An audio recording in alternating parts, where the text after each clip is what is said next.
నమస్కారం. ఆధ్యాత్మిక వార్తావాహిని భక్తి విశేషాలకు స్వాగతం. అఖిలాండకోటి బ్రహ్మాండ నాయకుడైన శ్రీ వెంకటేశ్వర స్వామి క్షేత్రంలో చాలా రోజుల తర్వాత భక్తుల రద్దీ సాధారణ స్థాయికి చేరింది. నిన్నటి వరకు ప్రతిరోజు వైకుంఠం క్యూ కాంప్లెక్స్ భక్తులతో నిండిపోయి బయట శిలాతోరణం వరకు విస్తరించి ఉండేది. భక్తుల రద్దీ సోమవారం సాధారణ స్థాయిలో ఉంది. వైకుంఠం క్యూ కాంప్లెక్స్లోని 23 కంపార్ట్మెంట్లలో మాత్రమే భక్తులు వేచి ఉన్నారు. ఆదివారం 90,000 మంది భక్తులు శ్రీ శ్రీనివాసుడిని దర్శించుకున్నారు. హుండీ కానుకల రూపంలో తిరుమల తిరుపతి దేవస్థానానికి దాదాపు 5 కోట్ల రూపాయల ఆదాయం లభించింది. ఇప్పుడు వైకుంఠం క్యూ కాంప్లెక్స్లో వేచి ఉన్న భక్తులకు శ్రీవారి సర్వదర్శనానికి దాదాపు 8 గంటల సమయం పడుతుందని టీటీడీ అధికారులు ప్రకటించారు. తిరుపతిలోని శ్రీ కపిలేశ్వర స్వామివారి ఆలయంలో వార్షిక పవిత్రోత్సవాలు వైభవంగా జరుగుతున్నాయి.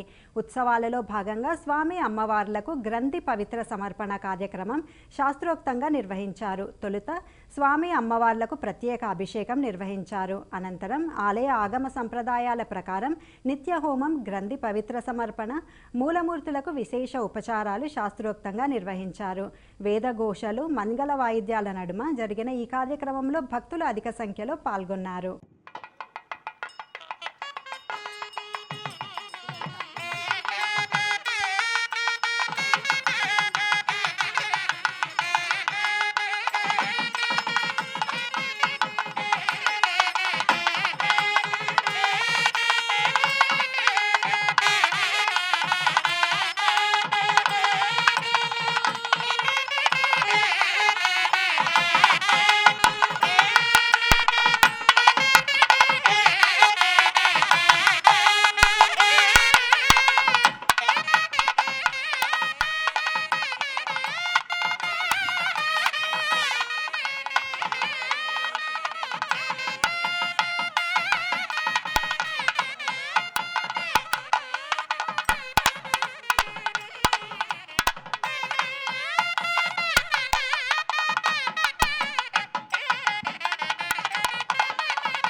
విజయవాడ ఇంద్రకీలాద్రిలోని శ్రీ దుర్గా మల్లేశ్వర స్వామివార్ల దేవస్థానంలో శాకాంబరి ఉత్సవాలు వైభవంగా ప్రారంభమయ్యాయి. ఉత్సవాలలో భాగంగా మూలమూర్తి శ్రీ కనకదుర్గామాతను పండ్లు, ఎండు ఫలాలు, ఆకుకూరలు, కూరగాయలతో విశేషంగా అలంకరించారు. ప్రధాన ఆలయంతో పాటు ఉపాలయాలను కూరగాయల దండలతో అందంగా తీర్చిదిద్దారు. అమ్మవారి దర్శనం కోసం భక్తులు భారీగా తరలివచ్చారు. ఈ నెల 29 వరకు దుర్గమ్మ శాకాంబరి అలంకారంలో భక్తులకు దర్శనమిస్తుంది.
కాకినాడ జిల్లా తునిలోని శ్రీ తలుపులమ్మ అమ్మవారికి ఆషాఢమాస మహోత్సవాలు ఘనంగా జరుగుతున్నాయి.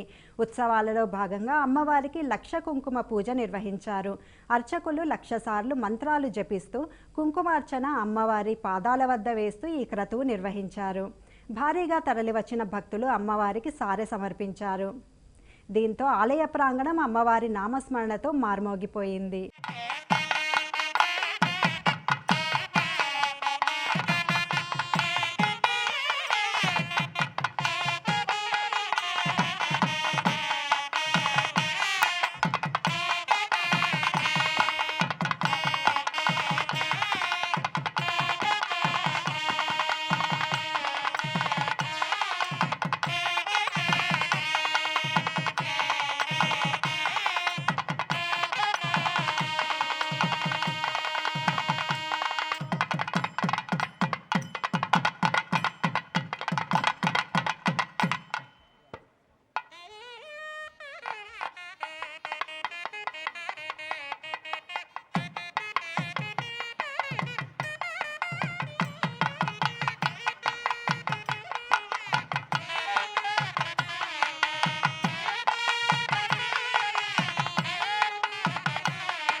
కడపలోని శ్రీ వాసవి కన్యకా పరమేశ్వరి ఆలయంలో ఆషాఢ మాసాన్ని పురస్కరించుకొని జగన్మాతను వివిధ రకాల కూరగాయలు, ఆకుకూరలు, ధాన్యాలు, పండ్లతో అలంకరించారు. ఆలయ అర్చకులు అమ్మవారికి ప్రత్యేక పూజలు చేశారు. శాకంబరి రూపంలో కొలువైన అమ్మవారిని దర్శించి పూజిస్తే ప్రకృతి వైపరీత్యాలు తొలగి సమృద్ధిగా వర్షాలు కురిసి పాడి పంటలు పుష్కలంగా పండుతాయని, భూమాత సస్యశ్యామలంగా విరాజిల్లుతుందని, సమస్త జీవరాశులకు ఆహార లోటు ఉండదని భక్తుల విశ్వాసం. అన్నమయ్య జిల్లా నందలూరులోని శ్రీ సౌమ్యనాథ స్వామి ఆలయ బ్రహ్మోత్సవాలు ఘనంగా జరుగుతున్నాయి. ఉత్సవాలలో భాగంగా 6వ రోజున ఉదయం శ్రీ సౌమ్యనాథ స్వామివారు సూర్యప్రభ వాహనంపై మాడవీధుల్లో విహరించారు. పట్టు వస్త్రాలు, స్వర్ణాభరణాలతో పాటు వివిధ రకాల పుష్పాలతో స్వామివారు సర్వాలంకార భూషితులై ఆసీనులయ్యారు. మంగళ వాయిద్యాలు, కోలాటాలు, డప్పు వాయిద్యాల నడుమ మాడవీధుల్లో భక్తులకు దర్శనమిచ్చారు. భక్తుల గోవిందనామాలు, కోలాహలం నడుమ సూర్యప్రభ వాహన సేవ వేడుకగా జరిగింది.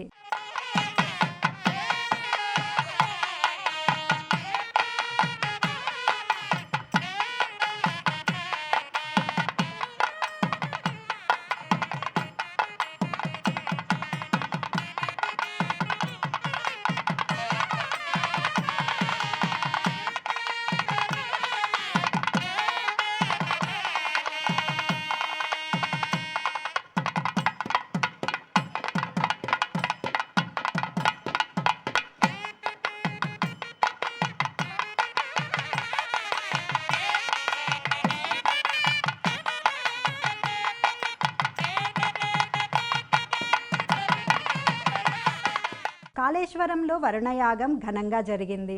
సకాలంలో వర్షాలు సమృద్ధిగా కురిసి పాడి పంటలు బాగా పండాలని ఆకాంక్షిస్తూ ఆలయ అధికారులు, అర్చకులు వరుణయాగం పూజలు ఘనంగా నిర్వహించారు. రాష్ట్ర దేవాదాయ ధర్మాదాయ శాఖ ఆదేశాలతో లోక కళ్యాణార్థం శ్రీ కాళేశ్వర ముక్తేశ్వర స్వామి ఆలయ అనుబంధ దేవాలయమైన శ్రీ ఆది ముక్తేశ్వర స్వామి ఆలయం బాలాలయంలో ఆలయ అర్చకులు వేద మంత్రోచ్చారణల నడుమ శాస్త్రోక్తంగా అష్టోత్తర కలశాభిషేక సహిత వరుణయాగం నిర్వహించారు. ఈ కార్యక్రమంలో ఆలయ ఈవో మహేష్, చైర్మన్ మోహన్ శర్మ, ధర్మకర్తలు, భక్తులు, స్థానికులు పాల్గొన్నారు.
శ్రీ సత్యసాయి జిల్లా బాలిరెడ్డిపల్లిలోని శ్రీ లక్ష్మీనరసింహస్వామి ఆలయ ప్రాంగణంలో తొలి ఏకాదశి పర్వదినం సందర్భంగా ఉట్ల పరిష ఉత్సవం జరిగింది. ఈ సందర్భంగా స్వామివారిని ఫల పంచామృతాభిషేకాలు, ఆకుపూజ, సహస్రనామ కుంకుమార్చనలు నిర్వహించారు. ఆలయంలో శ్రీ లక్ష్మీనరసింహస్వామి వారికి వివిధ రకాల పుష్పాలతో అలంకరణ చేశారు. ఈ వేడుకలను తిలకించేందుకు, స్వామివారిని దర్శించేందుకు వేలాది మంది భక్తులు తరలివచ్చారు. మహిళలు స్వామివారికి జ్యోతులతో ఎడ్ల బండ్ల ప్రదక్షిణలు చేశారు. ఆలయ ప్రాంగణంలో యువకులు ఉట్టి కొట్టేందుకు పోటీ పడ్డారు.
భద్రాద్రి కొత్తగూడెం జిల్లా జూలూరుపాడులో ఆషాఢ మాసోత్సవాలు భక్తి శ్రద్ధలతో జరుగుతున్నాయి. ఆషాఢ మాసాన్ని పురస్కరించుకొని గ్రామస్తులంతా ఏకమై స్థానిక కోటమైసమ్మ తల్లికి నిష్ఠతో బోనాలు సమర్పించారు.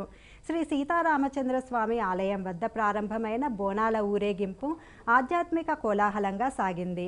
శివసత్తుల పూనకాలు, డప్పు వాయిద్యాల మోతలు, పోతరాజుల విన్యాసాలు ప్రత్యేక ఆకర్షణగా నిలిచాయి. చిన్నారులు, మహిళలు, భక్తులు సంప్రదాయ దుస్తుల్లో తలపై బోనాలను ఎత్తుకొని మేళతాళాల నడుమ శోభాయాత్రగా శ్రీ కోటమైసమ్మ తల్లి ఆలయానికి చేరుకున్నారు. ఆలయ ప్రాంగణంలో ప్రదక్షిణలు నిర్వహించి అమ్మవారికి మొక్కులు చెల్లించుకున్నారు.